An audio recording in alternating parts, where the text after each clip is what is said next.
What is up, everyone? My name is Cody, and I've got a Cinema 4D tutorial for you guys. I'm just starting out with this program again, and so if I mess a couple things up or I don't call things by the right names, I apologize.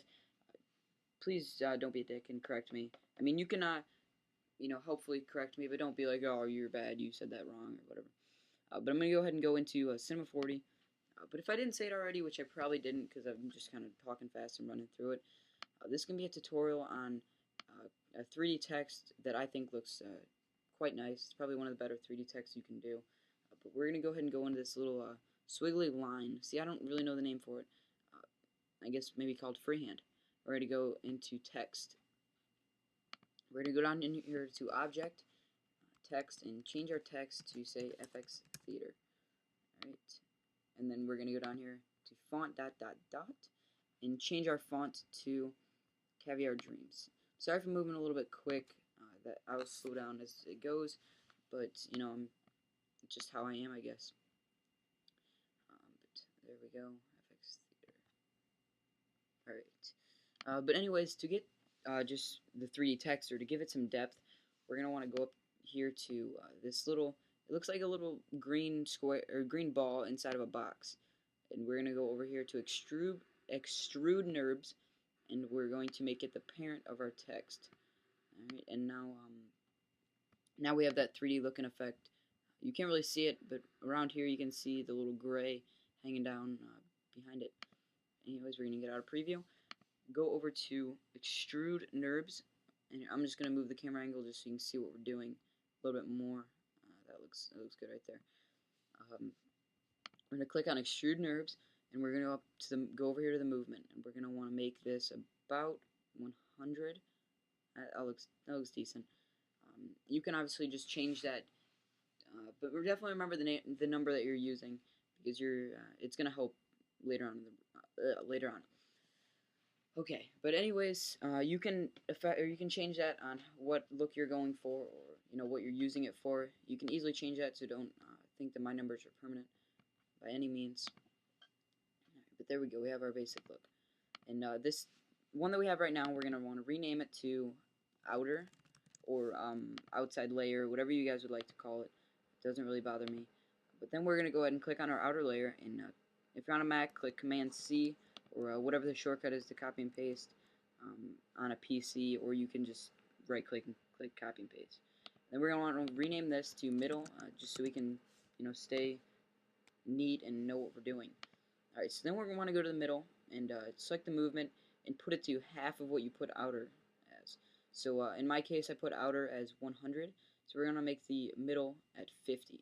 And then I'll turn it and show you guys what this looks like. And as you can see, it's right down the middle. This white line shows you what the middle's at.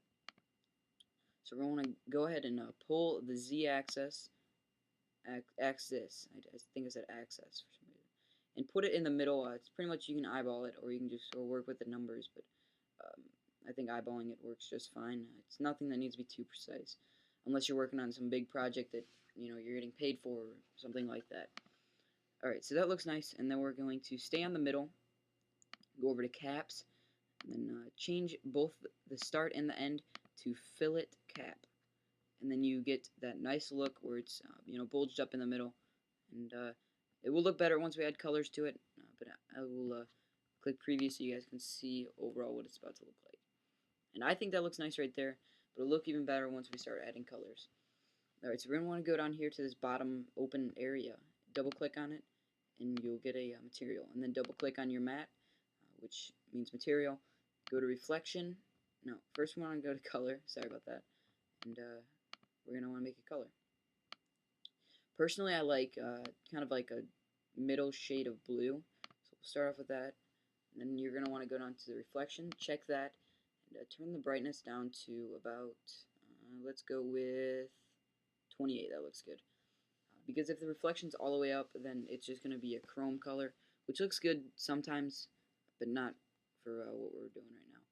Alright, so we have our material for the outer layer. Go ahead and slap that on there, just put it right on top of outer until it has a down arrow, and it's going to go right on there. Show you what we were looking at again. Alright, that looks nice. Now we're going to want to go to middle, double tap, add another material, double tap, that's funny. And then for color, we're gonna either go with dark or like black or like a gray.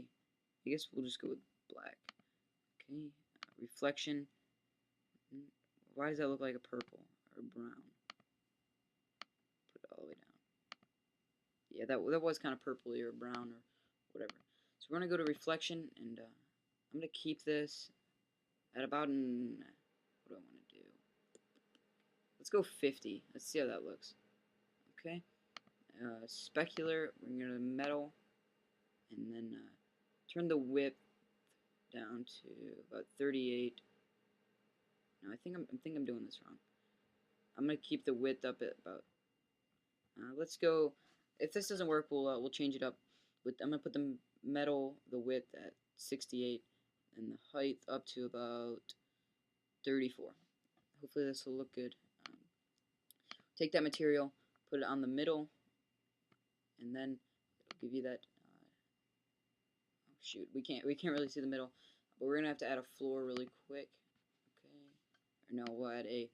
Go onto this the light, the one that you think was the light. Go onto it and not type in. Sorry about that. I apologize. Click sky, and then we'll see how this looks. There you go. It looks decent. Not really the best way I'd like it to look. You know, you might think it looks decent, but there you go. I guess we can go and mess with this material. Let's keep it on. Let's just take it back to normal settings. See how it looks.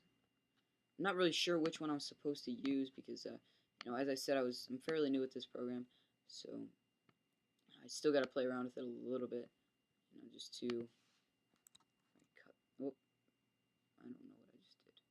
I just deleted my sky. Undo. All right, I don't want this. How do I delete it? Wow.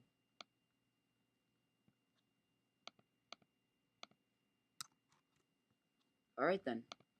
I guess it looks nice how it is. Alright, but anyways, that was a basic 3D text tutorial. You can obviously mess around with the colors, mess around with anything you want, but that was basically what you want to do if you want to have a nice 3D text, if you want it to be effective. So thank you guys for watching, and if you guys would like any more tutorials, make sure you leave a comment below, and please rate, comment, and subscribe. I'll see you guys later. Thanks.